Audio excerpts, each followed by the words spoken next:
నా దగ్గర సరిగ్గా 365 రోజులు టైం ఉంది. ఈరోజు నా ఛాలెంజ్లో డే 1.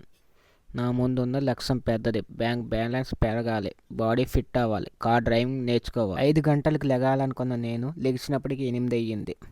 అలా కొంత వాటర్ తాగి ఈరోజు పుషప్స్ చేయాలని లేకపోయినా అలాగ కష్టపడి 50 పుషప్స్ అయితే చేశాను. చేసిన తర్వాత నా పెట్తో అయితే కాసేపు టైం అయితే నేను స్పెండ్ చేశాను. దాని తర్వాత బ్రేక్ఫాస్ట్లో అమ్మ చేసిన కర్రీతో అయితే రైస్ తినేసాను. అలా మధ్యాహ్నంకి మా బ్రదర్ అయితే ఒక బిర్యానీ, ఒక ఫ్రైడ్ రైస్ అయితే తెచ్చాడు. అలా ఇద్దరం షేర్ చేసుకొని అయితే దాన్ని తినేసాం. నా పాటలు కొంత పాట అయితే పక్కన పెట్టి స్నూపీ కోసం అయితే ఉంచాను. దాన్ని నేను స్నూపీకి ఒక ప్లేట్లో ఇచ్చేసి ఒక 5 నిమిషాలు నేను అలా పక్కకి వెళ్ళి వచ్చేలోపు అదైతే ఫినిష్ చేసేసింది. చూసారా, అదైతే మంచి ఆకలి మీద అయితే ఉన్నట్లుంది ఈరోజు. అలా ఈవినింగ్కి మేమైతే మా ఫ్రెండ్స్తో కలిపి టీ తెచ్చుకొని అయితే తాగేసాం. వాటితో పాటు బన్ను, దిల్పాస్ అయితే తెచ్చుకొని తినేసాం. ఈరోజుకి ఇలా